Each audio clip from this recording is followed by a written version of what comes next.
Power in what you do. Now every other day I've been watching you.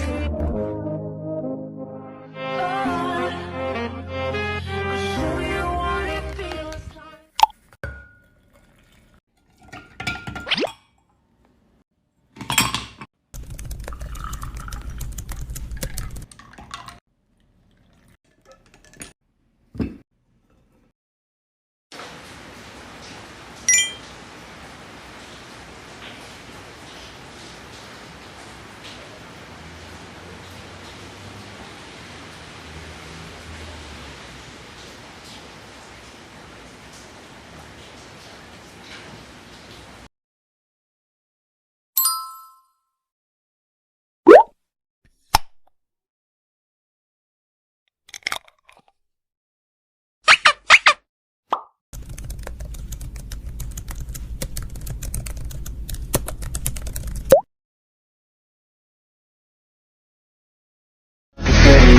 Fuck it, let's ride.